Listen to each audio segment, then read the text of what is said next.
soy sauce, the fish sauce, the shrimp. I love it so much. I tell you, it is extreme, but the level of pride that you'll feel when you taste this and that your 2 hands made it, I tell you. Hey everyone, today we're making one of my favorite recipes and arguably one of my most masterfully done recipes, pad thai. This is a classic pad thai. We make it with chicken. You could do shrimp. My dad has a shrimp pad thai recipe. I think mine's better, but his is pretty good too. And as you can see, I've got all of my ingredients laid out. I'm not gonna lie to you and say that this is easy because it does take some elbow grease, as you can see, and some extra fiddly ingredients if you wanna make a super traditional pad thai using Thai ingredients like Thai sweet soy sauce, Thai black soy sauce. So we published this recipe back in 2020, and since then, a lot of you have made it and loved it, but there are some questions, and today I'm gonna show you how to make it in video, and we're gonna answer some of those questions. So things like, can I use tamarind concentrate instead of rehydrating tamarind pulp? You know, what size dried shrimp to use. You'll also notice in our original recipe, we used a Chinese pickled mustard stem because we actually at the time couldn't find a salted dried radish, which is a key ingredient to a traditional pad thai. Today we have got it. So we're gonna make it proper. I was called out a little bit on the post for that. And also I have opted to use palm sugar today. You know, honestly, you can use granulated sugar, you can use brown sugar, but if you have access to palm sugar, this is the traditional Thai ingredient that will give you the most authentic flavor possible. Okay, so I have prepped everything, but I'll just walk you through quickly what the steps are. So first things first you're gonna do things like marinate your chicken. This has just been velveted with a little bit of cornstarch, thin Thai soy sauce, and water, because that keeps the chicken juicy. I also prepared my mung bean sprouts, i.e. I ripped them out of the bag and put them in a colander. And I've got our garlic chives. This is a really important ingredient to a great pad thai. It's, you know, you don't really see scallions used. It's all about the garlic chive, and these are from our garden. I've sliced my shallots, my garlic, got my salted dried radish, chopped peanuts for topping. I've got my eggs cracked and ready to go. I have dried shrimp prepared here. What you do with this is you actually pulverize it in a food processor so you get coarse crumbs, and that really gives the dish an incredible umami shrimp flavor. If you don't like shrimp, just leave it out or reduce it significantly. You could do like a tablespoon if you wanted just like a hint of shrimp flavor. This is full Monty shrimp. Okay, next, tamarind concentrate. So everything about this recipe is all in the prep. So I've already made my sauce, and the last ingredient that goes into the sauce is the tamarind concentrate. So you can actually buy tamarind pulp in a big block, and then basically you cut off a block, pour boiling hot water over it, break it up, put it through a sieve, because there is tamarind fruit in it, but it can just be like extra chunks in your pad thai that we don't necessarily want. If you want to add it in, go for it. As long as you've bought the seedless tamarind, you're good. You can also use tamarind concentrate that just comes in a jar. This is a little bit easier, but word on the street is that the tamarind pulp is really much better tasting and just has a more full-bodied flavor. This kind of has like a tangy kind of half flavor of what you would get with the pulp, so both are good, and one is better than nothing, so it's really up to you and what you're able to find. Other important items are fish sauce. Again, not everybody is a big fan of fish sauce, but I promise you, when the noodles soak up the fish saucy flavor, and then you add in like all the sugar that we have in the sauce, it really mellows it, and it's so good. So trust me when I say to use fish sauce. We also have these Healthy Boy brand Thai soy sauces, which really add a more authentic flavor and are pretty easy to find if you're already walking through a Chinese or Asian grocery store. So we like to use these for other Thai dishes like Thai fried rice and pad see ew and, you know, all those yummy different stir fries that we've got on the blog. So we actually get quite a bit of good use out of it. But If you are hesitant to buy an extra pantry item, you could also substitute Chinese light soy sauce and Chinese dark soy sauce. And the sugar in the marinade, you can add a little bit of extra to taste, but for the average person, probably there's enough. These are sweeter, so you'll see like the sweet soy sauce is pretty viscous. It's almost like thin molasses texture. That's something to keep in mind if you are making that Chinese soy sauce swap substitution. The last thing are our noodles. These are really easy to prepare. They come dried and they look kind of transparent, but once they're cooked in hot water, just in a bowl like this, you don't have to boil a pot of water and then cook them. They're ready to use and they turn this opaque white color. If your noodles are particularly long and you're a little bit worried about your confidence to handle them in the wok, you can just take a pair of scissors and cut them down to like half size.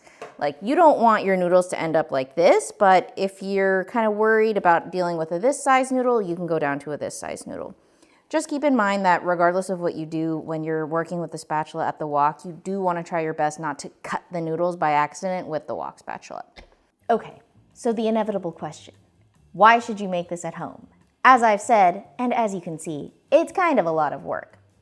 But when you think about restaurant pad thai, often we find that the dominant flavor is just that it's super sweet and kind of ketchup-y, depending on where you go. This isn't to say that restaurant pad thai and Thai restaurants in general aren't a treasured part of where we like to eat out, but the truth of the matter is that this pad thai is really incredible, and we've heard so many people on the blog say that this is really true to pad thai that they've actually enjoyed in Thailand.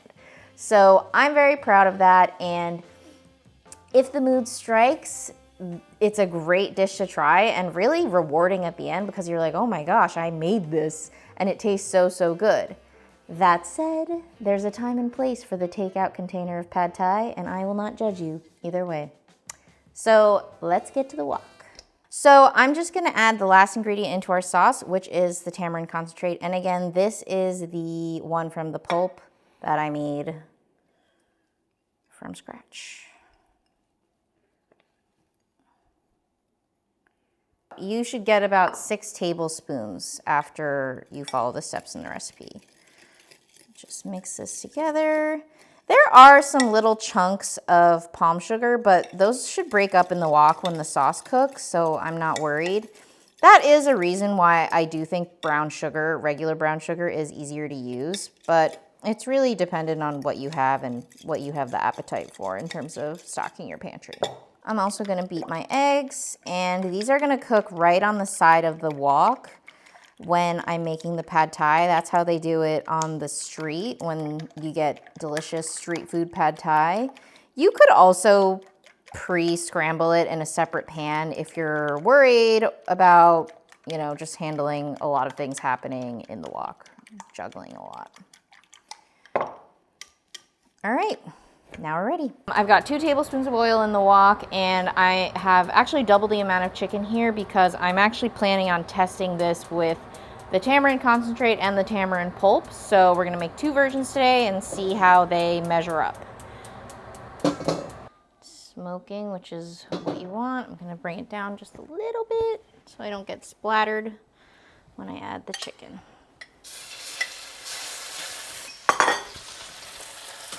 Turn the fan on.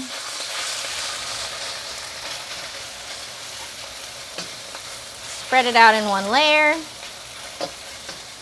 And just let it sit because you want it to get some color and sear.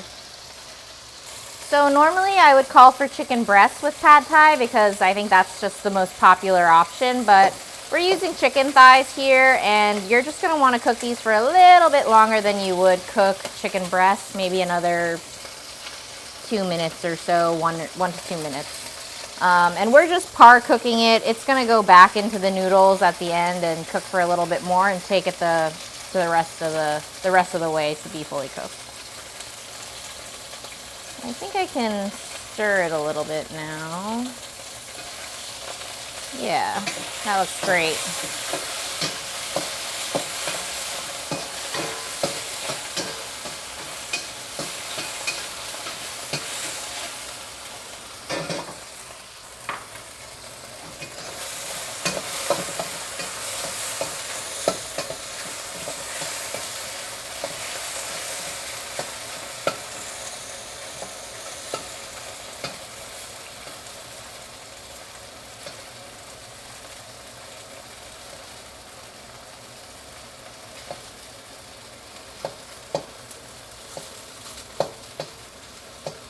right, I'm gonna call it and say that that's good. So I'm gonna transfer it to my little bowl.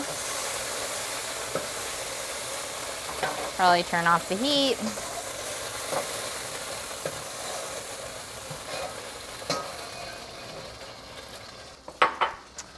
I'm gonna add another 2 tablespoons of oil to the wok, and this just makes sure that you don't get a sticky mess when you do add the noodles. It's a bit of an insurance policy on your noodle dish.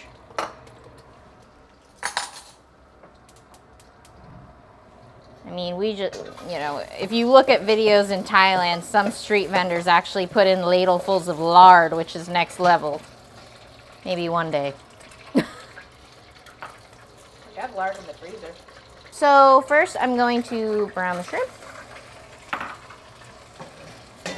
I've got it on medium heat right now, and you want these to just turn a little bit more golden and amber colored and really infuse that oil with the delicious umami flavor of dried shrimp.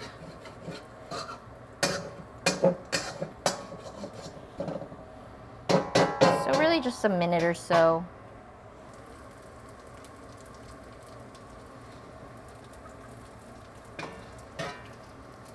All right, now I'm gonna add my garlic. Just cook that for a few seconds. I don't want it to burn, but I do want it to get that delicious garlic flavor. And then I'm gonna add my shallots because my shrimp are starting to look a little dark and I don't want them to get too toasted.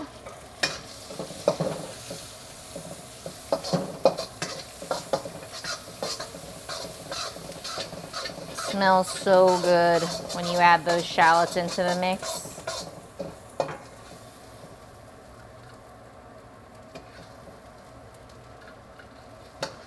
All right, so now I'm going to go in with the salted radish. Get every last bit.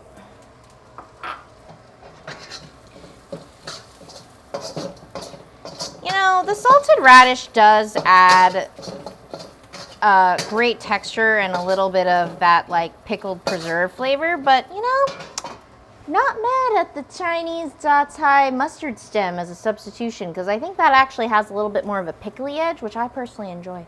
So now I'm gonna go in with my noodles. And I am just going to add the sauce right on top of that.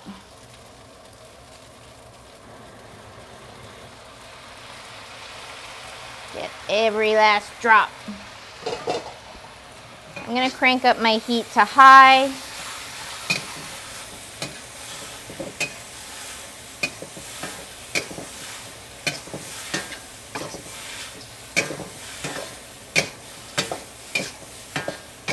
Just stir fry the noodles, combine them in that sauce.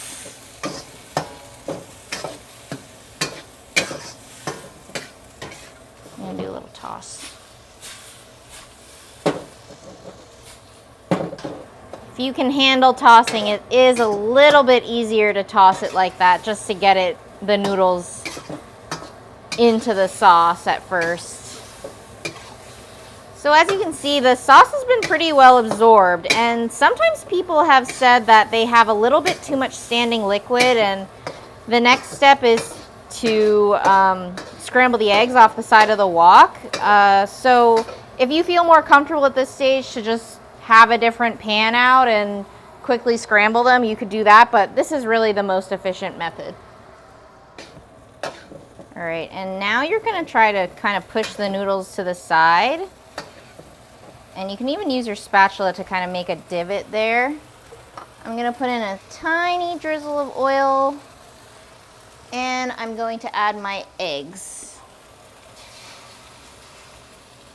And honestly, at this stage, just leave it. You kind of want it to be a little bit cooked before you stir it, or it just kind of turns into a bit of a soup, which actually, you know, pad thai is a surprisingly wet noodle dish. I think people often think that it's more dry, but it can be wet, and the egg actually kind of helps give the sauce more body. But I am just gonna let this go for a little bit before I move it around. Yeah, when you see pad thai being cooked in Thailand, pretty wet usually. Yeah, and you can see, like I'm just gonna kind of get these edge pieces going so it's getting a little bit of a scramble. And you know, the noodles are gonna mix in, and that's completely fine, and that's where everybody's headed at the end anyway, so totally fine. If there's noodles mixed in with the egg, like, don't feel like you did it wrong.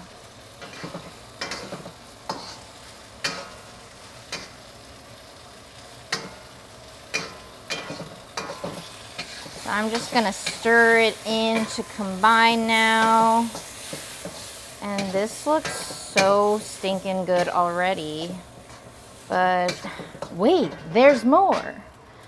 So I'm gonna put in 2 handfuls of bean sprouts, 2 cups roughly, and then I'm gonna go in with a cup of chives.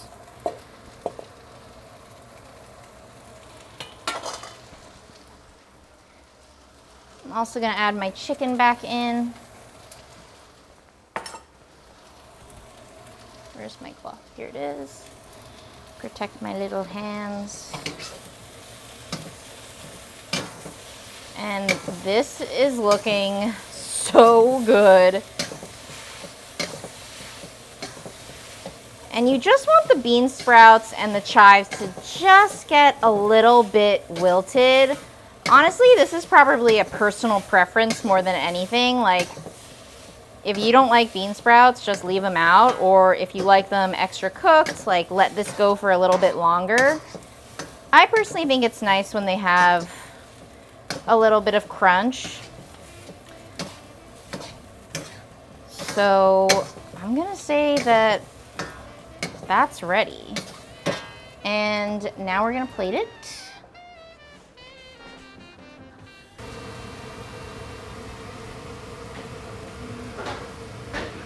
All right, this is so good. Just a mountain of pad thai to enjoy at home. Is there anything better?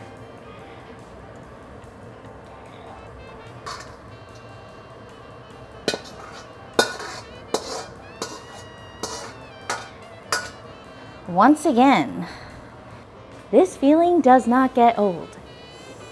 I mean, it's just so good. You can really smell all the flavors from the sauce, and it's got that perfect sweetness, but also the umami from the fish sauce and the shrimp. What about peanuts? Oh yeah, peanut sprinkle. Ooh. A sprinkling of peanuts. I like to put them just right down the center. Gives it a little pattern, a little interest. And that's our pad thai. Let's go.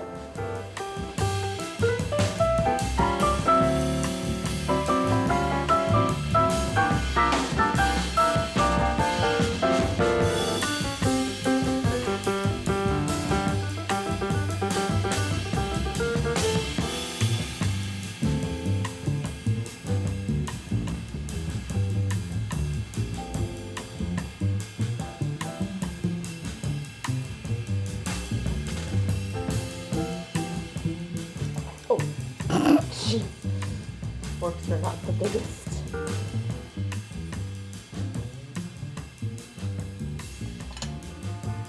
So, tamarind concentrate plus brown sugar.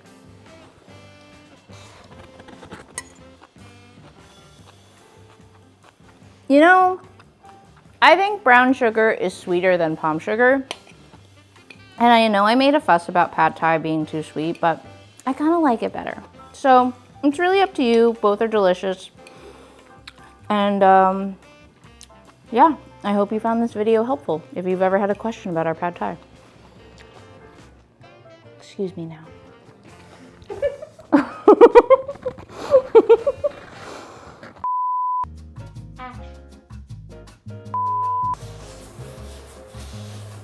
That's why you go to the gym, ladies, so you can toss your wok. So I'm gonna get a little bowl. I'm gonna get some peanuts.